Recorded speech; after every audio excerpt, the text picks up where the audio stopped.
They may be all about delicious coffee-flavored treats and smiling baristas, but Starbucks has had their fair share of PR disasters. From those still fresh in your mind to the ones you totally forgot about, here are some of the biggest scandals to ever hit Starbucks.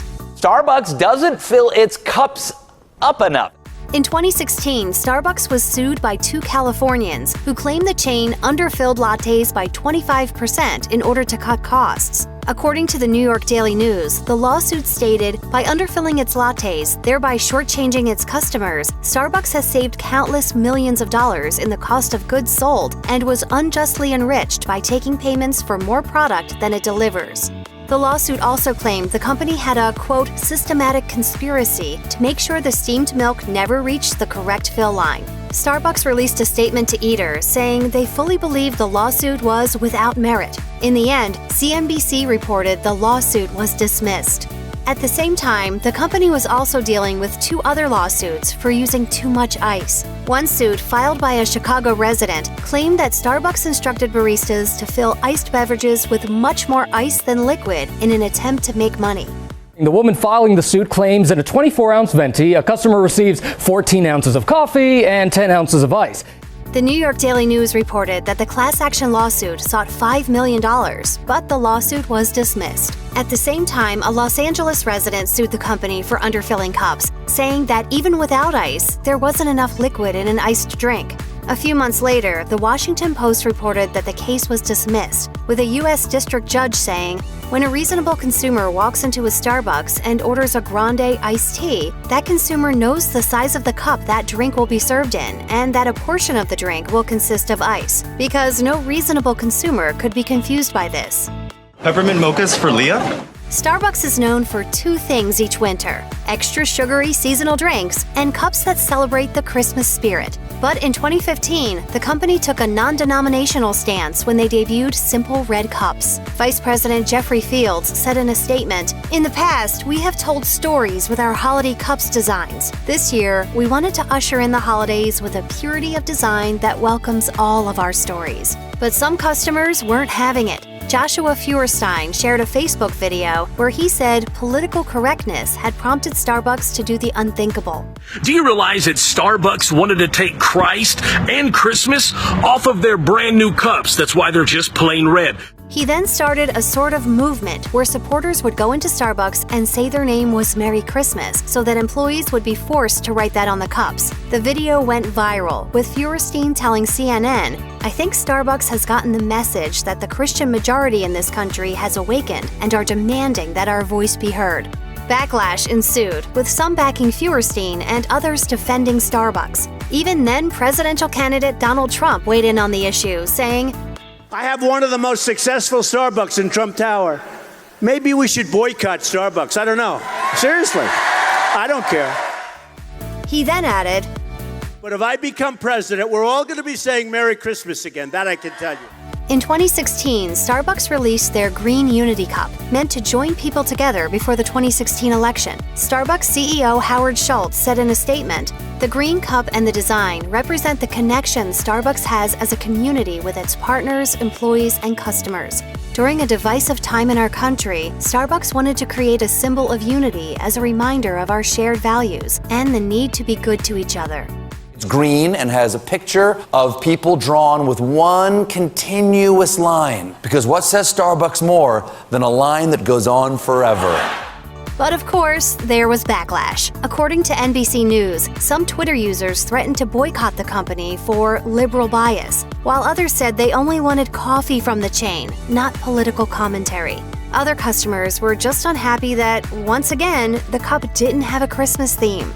The cup controversy didn't stop in 2016. The following year, a holiday-inspired design still incited backlash after BuzzFeed News reported the design was, quote, totally gay. Take a look at it. It looks nice. It's hard to spot. You really have to look for it. The outlet claimed that many social media users felt that the design portrayed the clasped hands of two women. Starbucks didn't confirm or deny the suspicions, but released a statement saying, "Each year during the holidays, we aim to bring our customers an experience that inspires the spirit of the season, and we will continue to embrace and welcome customers from all backgrounds and religions in our stores around the world." The New York Times reported that many customers were furious that the hand-holding might be between a gay or lesbian couple. Conservative site The Blaze wrote about how the company was being celebrated for pushing a, quote, gay agenda. Even if they were lesbians, is that a big deal? Overall, it was just another Starbucks holiday cup controversy. In 2017, Schultz released an official statement announcing that Starbucks would be hiring refugees after Trump issued an executive order that banned people from several Muslim countries from entering the United States. Schultz said, "We have a long history of hiring young people looking for opportunities and a pathway to a new life around the world. There are more than 65 million citizens of the world recognized as refugees by the United Nations, and we are developing plans to hire 10,000 of them over 5 years in the 75 countries around the world where Starbucks does business." The decision quickly resulted in a lot of social media backlash. Fortune reported that the hashtag boycott Starbucks was the highest trending topic on Twitter the morning after the announcement was made.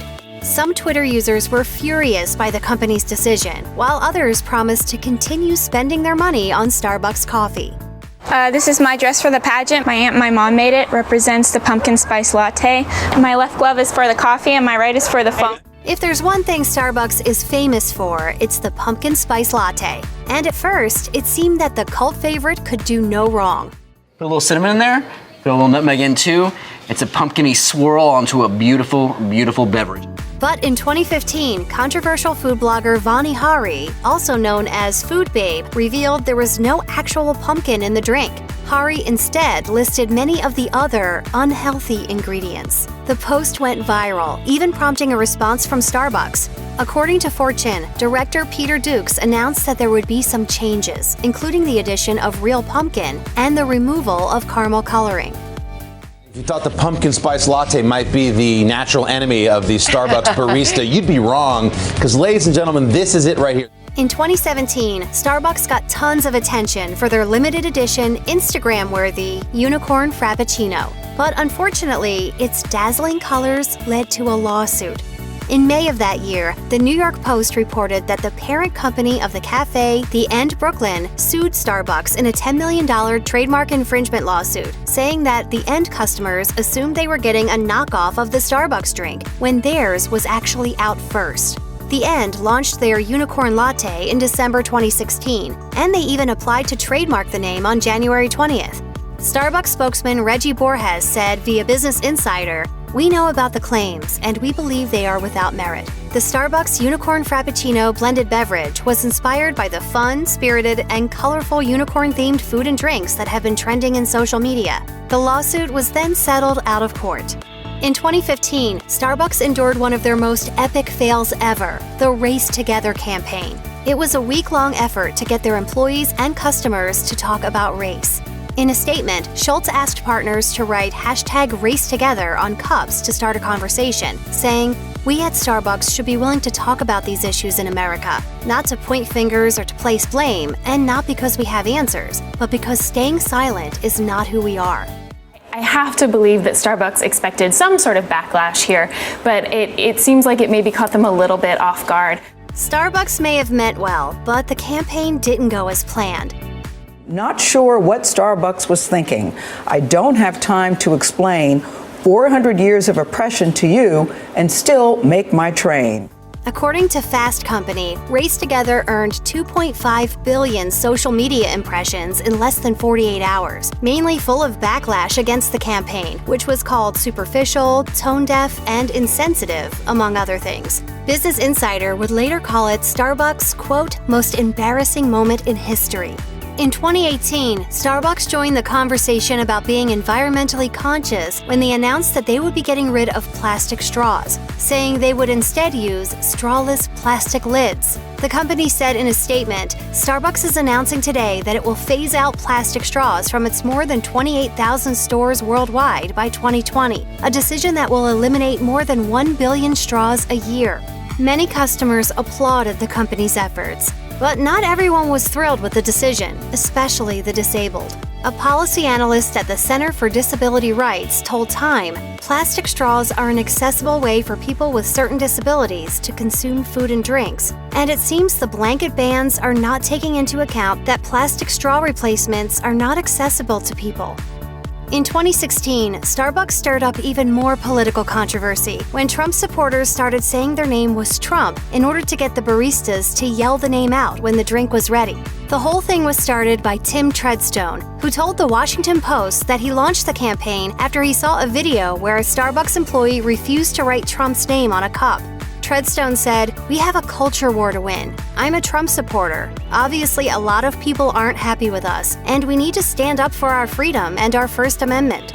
#TrumpCup got so big that Starbucks was forced to respond. In a statement, the company said they write the customers' names for fun, adding, "Rarely has it been abused or taken advantage of. We hope and trust that our customers will continue to honor that tradition. We don't require our employees to write or call out names." What did they get called for? Because there are two black guys sitting here meeting me? Yeah. Probably the biggest scandal to plague the company happened in 2018 when two black men in a Philadelphia Starbucks were arrested for not making a purchase. The 8-minute YouTube video of the incident quickly went viral, showing the officers arresting the men on suspicion of trespassing. These officers did absolutely nothing wrong. They followed policy, they did what they were supposed to do. The arrests caused immediate backlash and cries of racism, along with boycotts and protests against the corporation. It also prompted a public apology from Schultz, who said, "Well, I'm embarrassed, ashamed. I think what occurred was reprehensible at every single level." Starbucks released an official statement apologizing to the men who had been arrested, saying, "Starbucks stands firmly against discrimination or racial profiling." A few weeks after the arrest, Starbucks announced that they were planning to close more than 8,000 U.S. stores for several hours on May 29, 2018, in order to conduct racial bias training for employees.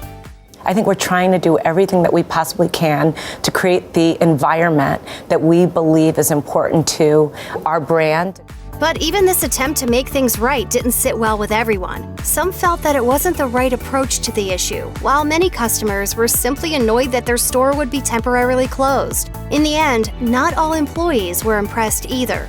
Starbucks employee Mohammed Abdi told Time that he wanted to participate in discussion with coworkers rather than just watching a video. One African-American employee named Jason said, "Helpful? It kinda reaffirms things that I know already." A Mexican employee named Alicia told the publication, "They told us we need to be color brave instead of color blind. Me and my coworkers of color felt uncomfortable the entire time." Check out one of our newest videos right here. Plus, even more mashed videos about your favorite chains are coming soon. Subscribe to our YouTube channel and hit the bell so you don't miss a single one.